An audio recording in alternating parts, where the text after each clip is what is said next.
Last time in the cards, the separator. This card is indicative of a change in your home or family or relationships. Now, this isn't necessarily a bad thing, but it does mean that someone is leaving to go somewhere for something. And now, the Five of Clubs.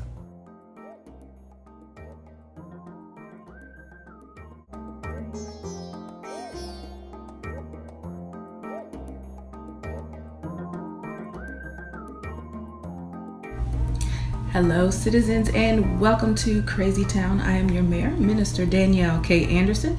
Here we talk about spirituality, self-improvement, silliness, and stuff I like. And in this video, we are continuing our look into Cartomancy with the Five of Clubs. In this system, the Five of Clubs is called the Renovator. This card usually signals a need for a major change. It shows there's dissatisfaction with surroundings and your current style of living. As far as other people, there may be a feeling of envy or jealousy around you.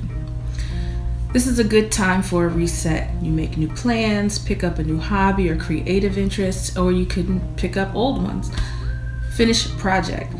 Try being more physically active in different ways than your usual routine to break up the monotony. That's all for this video. Thank you so much for watching. Please feel free to let me know what you think in the comments down below, and make sure you're subscribed so you can tune in for more of In the Cards. Hey guys, thanks again for watching. I appreciate you so much. Listen, if you liked what you saw today, make sure to hit that like button and comment down below. And if you haven't already, go ahead and subscribe so that you can be made aware of every video that comes out. Okay, here we go. Take 3. I held the card up like this. Now, how in the world is that going to help anybody? So silly. Yes, of course I recorded my intro well after I did the video and almost finished editing it. Because of course I did. But we're just going to pretend, okay? Just pretend.